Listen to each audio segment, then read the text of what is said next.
very first time I saw something in the sky, I really hesitated to say anything to anybody. This is where it landed. Half of it doing lights. It was like... I was at one with whatever it was. They looked like identical twins. It had a very big head. Cigar shape. What it was, we don't know. This was not a one-off event. These things happen all the time. They happen all the time. Since the 1940s, we've been told by authorities and scientists that this is ridiculous. There were over 60 kids that saw what I saw. It had big eyes.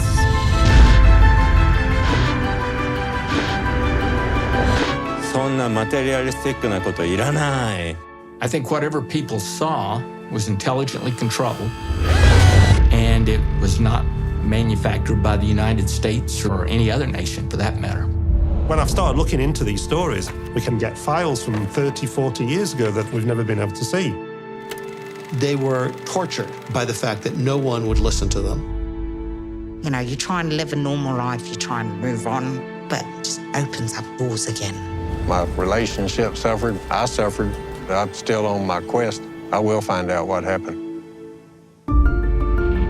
We have to keep relearning that lesson that human beings are not the center of the universe. Most people would say the question is like, are we alone? I think the question is, who are we?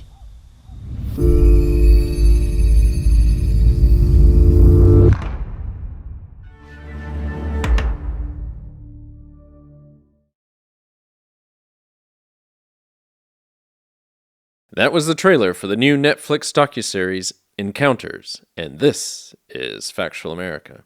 I'm your host, Matthew Sherwood. Each week I watch a hit documentary and then talk with the filmmakers and their subjects. Our topic today is extraterrestrial life. Explosive new revelations from military whistleblowers of alien encounters, UFOs, and secret Pentagon programs, as well as headline-making stories in mainstream media outlets such as the New York Times, have breathed a fresh urgency into a topic that has long been relegated to the realm of conspiracy. Join us in this season-opening episode of Factual America as we talk with Encounters' acclaimed director, Yon Motskin, about this cosmic detective story. What does he find? Stay tuned to find out.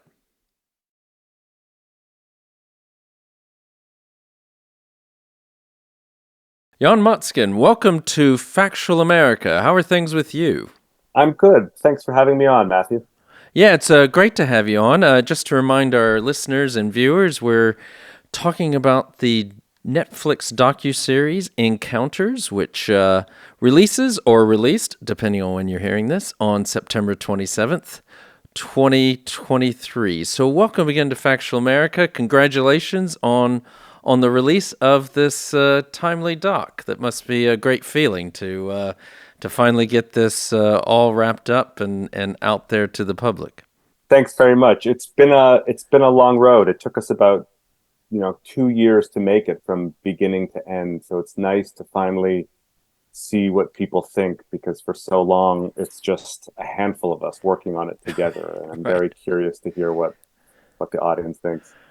Well, I think I can't judge audiences, but I think they'll have a very favorable reaction to this. I mean, why don't we, since most people will not have seen this yet, what is Encounters all about? Maybe give us a synopsis. So Encounters is a documentary series. I like to call it a cosmic detective story. It's about the search for extraterrestrial life and non-human intelligence, told through a very first-hand human perspective and also a scientific perspective. We focus on 4 stories, and each of the 4 episodes tells one single story about a mass sighting somewhere around the world. And through that mass sighting, we explore a host of issues, social, psychological, cultural, and we essentially embed with people that experience this otherworldly phenomenon and see what happened and how their lives were affected by it. Sometimes positive, sometimes negative. And it's also just kind of a really fun series of stories. series of mysteries. I agree. I mean, you mentioned you dig deep into four encounters now, and across the globe, which I found very interesting because, let's face it, UFOs and alien encounters usually tend to be a uniquely American phenomenon, something like or has been 90% of the sightings or something like that, number like that, is they're U.S. based. But how did you settle on these four? So it's interesting. I'm not a UFO person. I was never really interested in the subject. Yeah. I wasn't even really big into sci-fi. And when I came to this story, I was surprised by what you just said, which is that most of the material, the writing, the reports, the documentaries, the films, they're all American-centric. They're all military-centric. They often have a conspiratorial or sensationalistic approach. And as me and my team did our research, we found that that's very much not the case. That's just the stories that are told. And that's very much yesterday's story and maybe today's story. And we were interested in telling tomorrow's story. And what is tomorrow's story? Well, if you ask a lot of sort of scientists and thinkers on the subject, they'll tell you that it's a global story, that it's a diverse story, that it's not about, little green or little gray men. It's about more complicated things like consciousness and communication and humanity. And so I was very interested in doing something different and ultimately telling a human story. And so we researched to find the most interesting stories. But we were also very interested in diversity, not from a political perspective, but men, women, color, geography, place, time, and also kind of encounter and consequence of experience. And so we found a great story in Texas from 2008. We found an awesome story in Wales in 1977. I learned pretty quickly that there's rarely, if ever, stories in Africa or Asia in the sort of UFO phenomenon world. And so we found an incredible story in Japan. And then, a very iconic, incredible one in Zimbabwe, which many viewers who have seen this, may have heard of the story before, but not in the way that we tell it. Yeah. And so you were looking for a diversity, and we'll probably talk more about that, but what unifies these four, you think? What are the interesting similarities?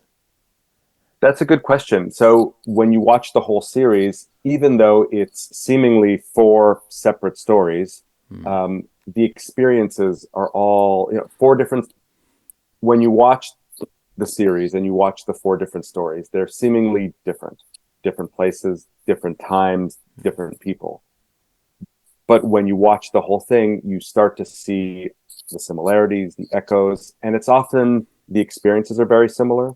For example, people often see the same thing, the way that they describe what they saw. For example, black triangle with certain kinds of lights or a certain pattern of lights. Many people talk about no sound. That's something that was a detail that was interesting. There's just no sound at all from what they saw. And maybe most importantly is the profound effect that these encounters had on the people, not just in the moment or in the day or that week, but often for years and their whole lives after that experience. And you, indeed, and I think you talk about. I mean, even in the, I think it even says in the notes for the episode, it's true stories of encounters of otherworldly phenomena. And what do you think these otherworldly phenomena are? Do you believe an intelligent life exists on other planets? That's a loaded question. Yeah, I don't. I went into this project. I didn't really think about it. Meaning I didn't think about whether or not I even believed. But if you asked me when we started this, I would say no, I don't believe. After doing this, I don't know. I can't tell you. I'm not qualified to say if it's real or not. But I do know that I believe what these people believe. And that's what we set out to do. We set out to document people who we believe were very credible, who had genuine experiences.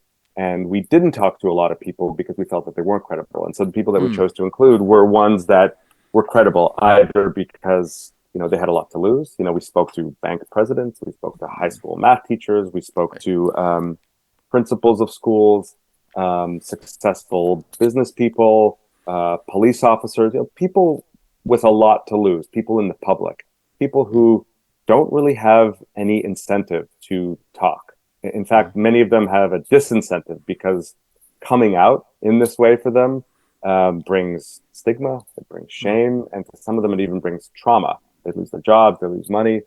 And so I can tell you that I believe that they believe.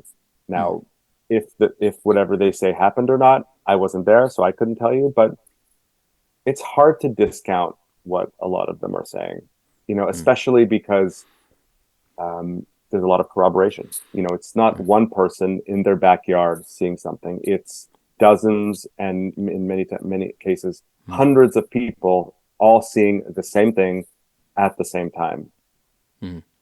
And I'll tell you that because that was I don't know if it was an unfair question, but it was also a bit of a trick question in the sense that I had two follow-ups in mind. One meaning, and I'll tell you where I'm going with this. If you had said yes, I would have said, well, you might have answered differently a few years ago, right? Because of the stigma. And if you say no, then I would have said, well, I probably wouldn't have asked you that question a few years ago because you would have presumed no rational person would say yes. And I think that's been a very interesting. I have seen the all 4 episodes. That's one of the great aspects of this job of mine. I get to see it before it gets released, and I thought that was a very interesting part of the series about this sort of and capturing what all these people have had to go through, as you say, without they have no reason to, any of them, to whatever. They're not, I thought the best one was one of the ones was the kid from Wales who, well, not a man my age, but who said, what 10-year-old goes looking for publicity, So it's true. And it becomes what became interesting to me and to us is this idea of belief. And, but in many ways, right. Belief, do they believe what they saw? Do we believe them? Why do we believe? The nature of truth, the nature of reality. It starts to get sort of philosophical and maybe a little bit woo-woo fairly quickly. But if you sort of boil it down to things that we can relate to, which is somebody says that they had an extraordinary experience, why don't we believe them? There's a one person, a very intelligent person, there's a professor of religion in the film who talks about religion. And she says, her name is Diana Pasulka, and she says something to the effect of, well, people that believe religion, or the people who are religious, they don't necessarily have evidence. Yet they believe that unbelievable thing. Why is it that they believe that unbelievable thing, and yet with something like UFOs, where arguably we have a little bit of evidence, we don't believe this unbelievable thing? And so it becomes some kind of a measure of the kind of person you are. It becomes a question of where you came from, the culture, maybe your values. It becomes a question of who we are as a who am I, who are we, as they say in the film. Hold that thought, and I'm going to give our listeners and viewers an early break. So we'll be right back with Yon Motskin, the director of Encounters, a 4-part docu-series that drops on Netflix on September 27th. You're listening to Factual America. Subscribe to our mailing list or follow us on Facebook, Instagram, or X to keep up to date with new releases or upcoming shows. Check out the show notes to learn more about the program, our guests, and the team behind the production. Now back to Factual America.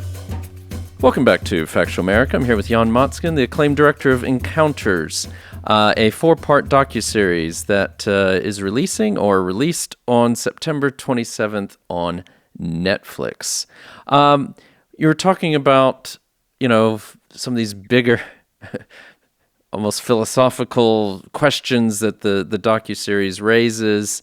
And it is a very interesting point about, and I think you said at the very beginning, or maybe it was even offline, you spent a lot of time with these people, interviewing them, and these people that have had these encounters, and sort of what strikes you. But it's like, and you even have some of these experts, acclaimed, is he a psychiatrist who, whatever has or hasn't happened, there's no signs in these people of psychosis or mental illness.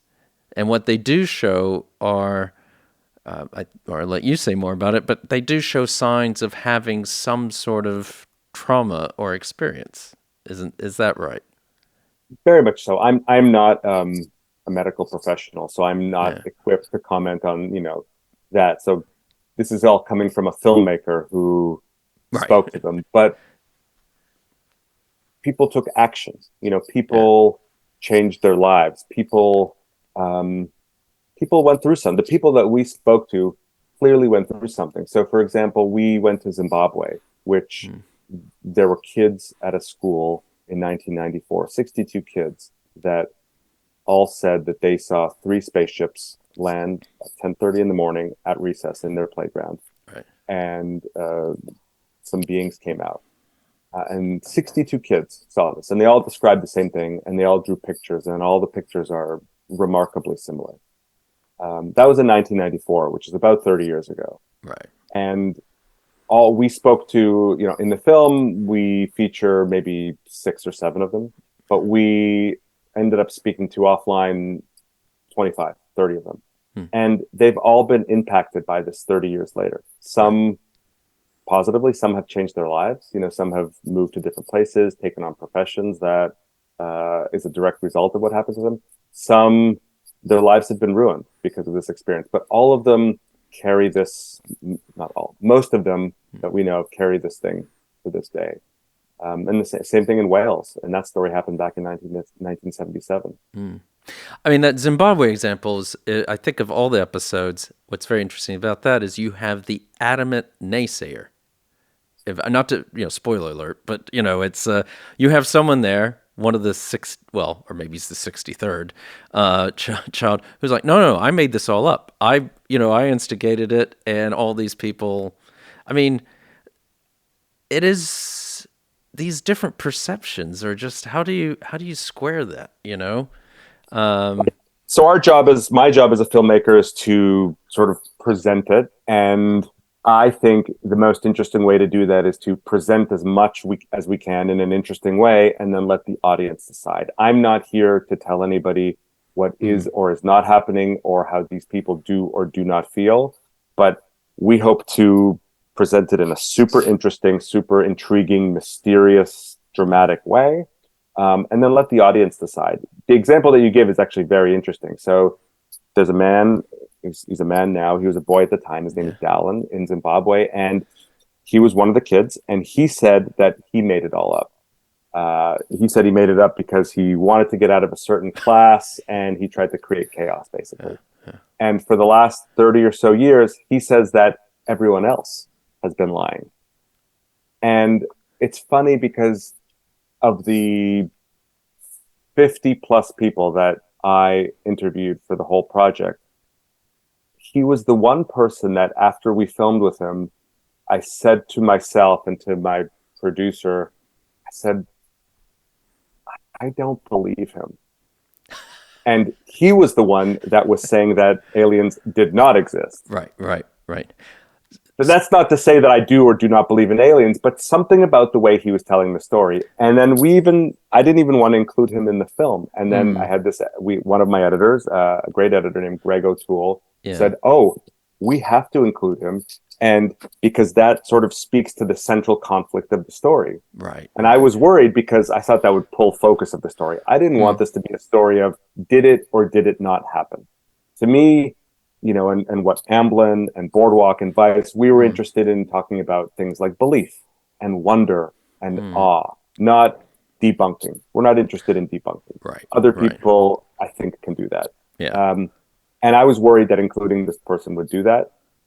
But we found that by including him, it actually made the people that said that something happened even stronger. Because if you believe them, then, in the face of somebody calling BS on what they're saying, it means that their story and their experience is just that much stronger. And so I'm thankful to my editor for convincing us to include him. And by the way, I should say that boy who said he made the whole thing up, he said outright to me, he said, listen, you may or may not believe me, and people out there, viewers, may or may not believe me. You can include me or you can not include me in the story, but this is my truth and I'm sticking with it. Well, I think that's a very good point. I had a similar impression as you. I will say, personally, watching it, but exactly. At the same time, he didn't.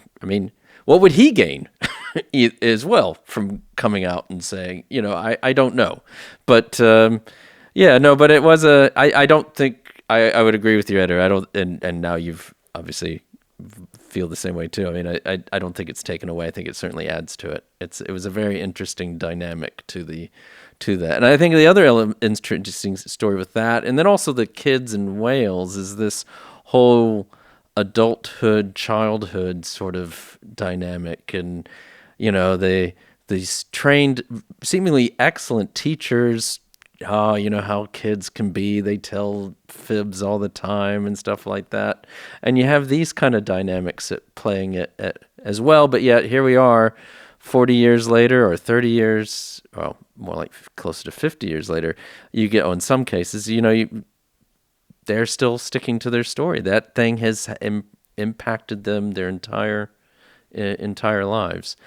And I think another aspect, we're a UK-based podcast, and I've lived here for a while, but just that archive you've got of the 70s of the UK, and then having these people was incredible.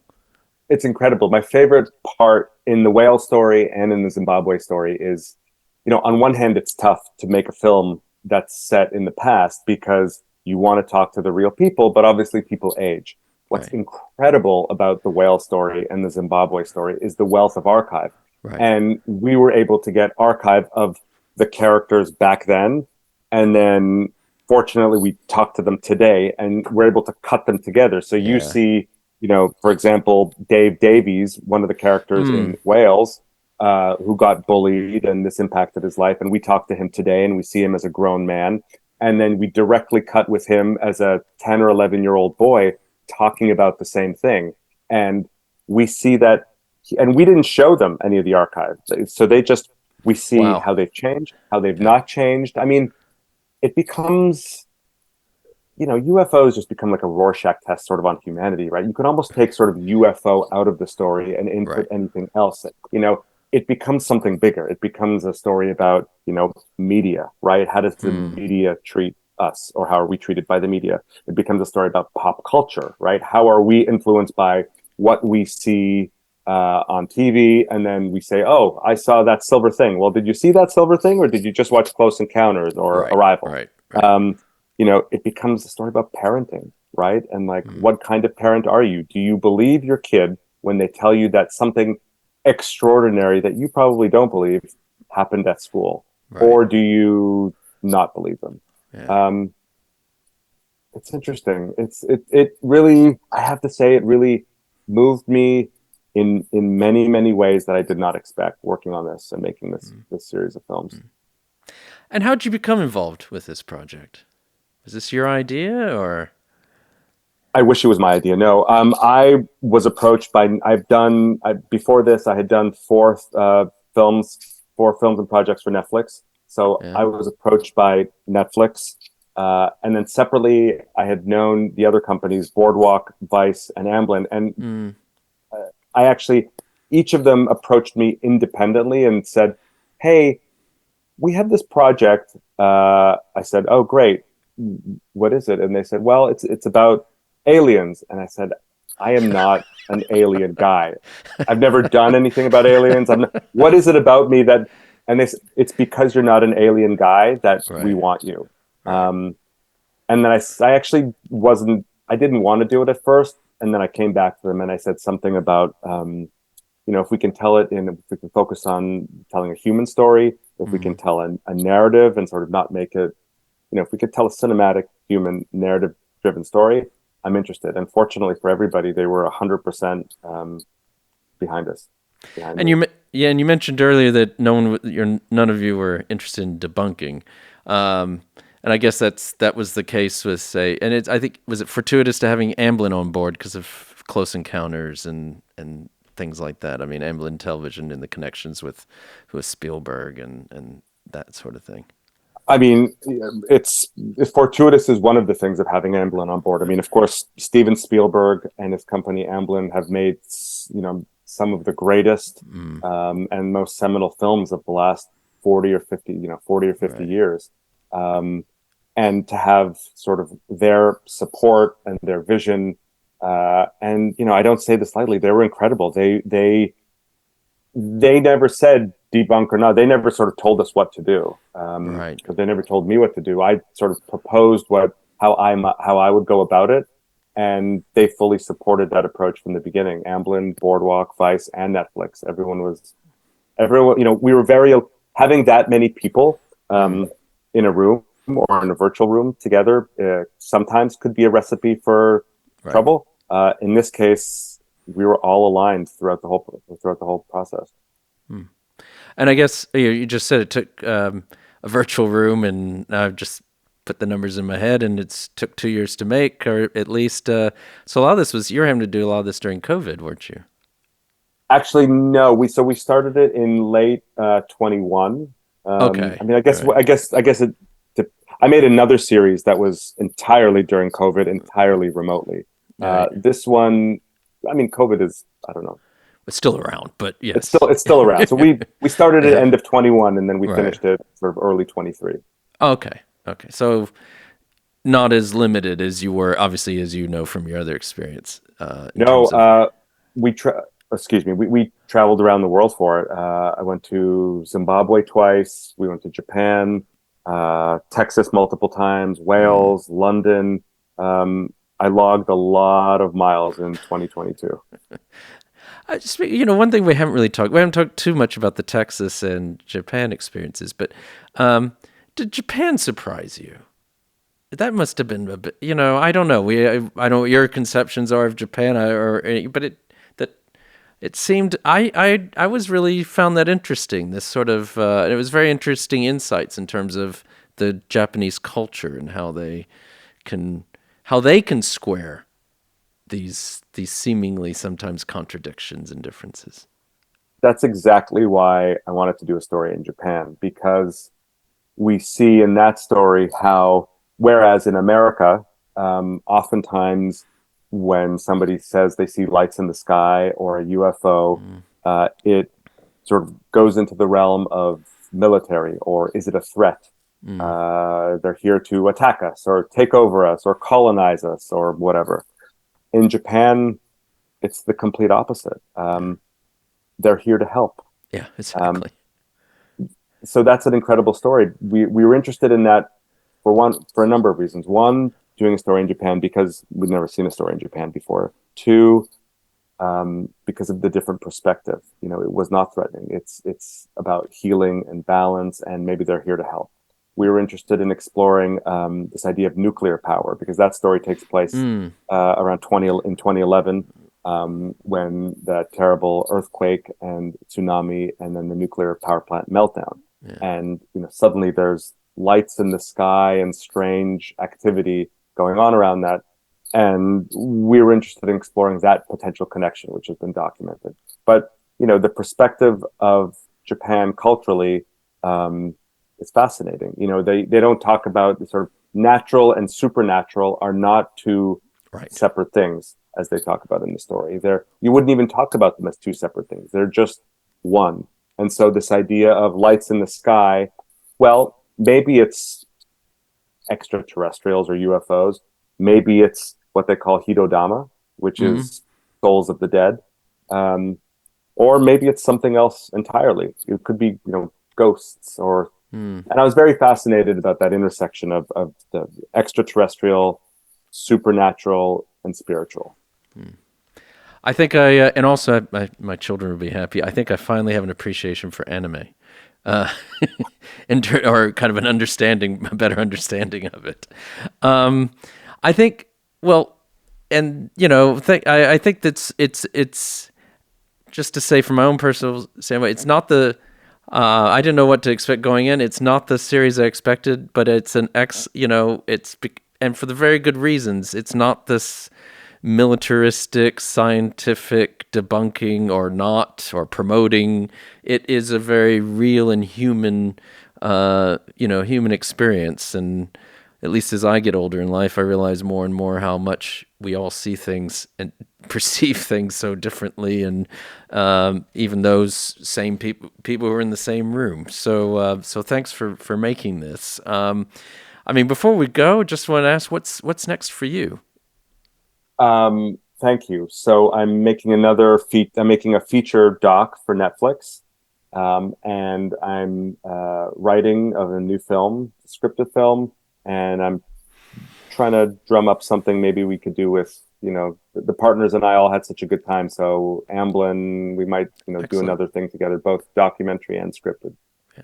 So you have a foot both in scripted and factual, don't you? Documentary, it's but you go, some people start in one, transition to the other, or, but you kind of, are you going back and forth between the two?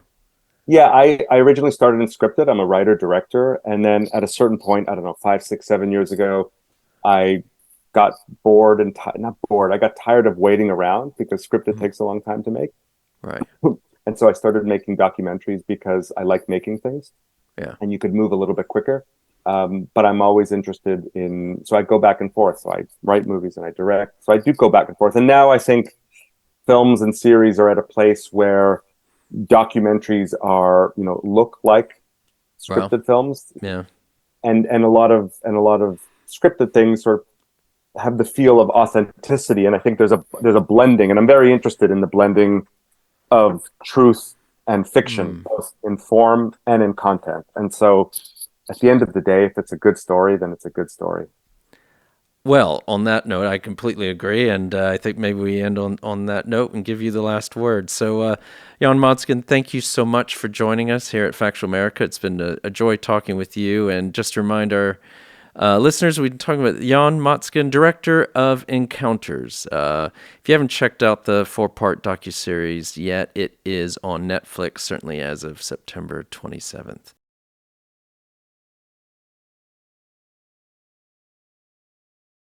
Thanks again for joining us on Factual America.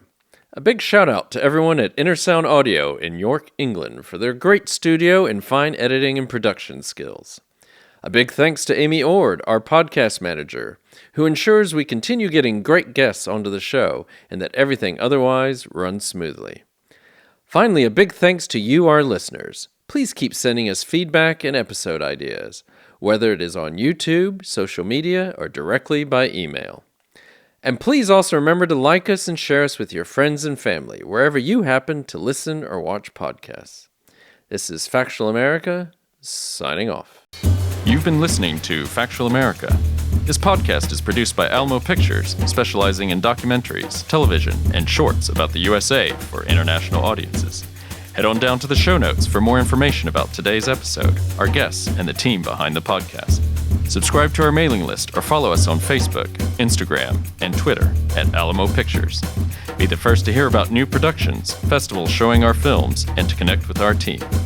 Our homepage is alamopictures.co.uk.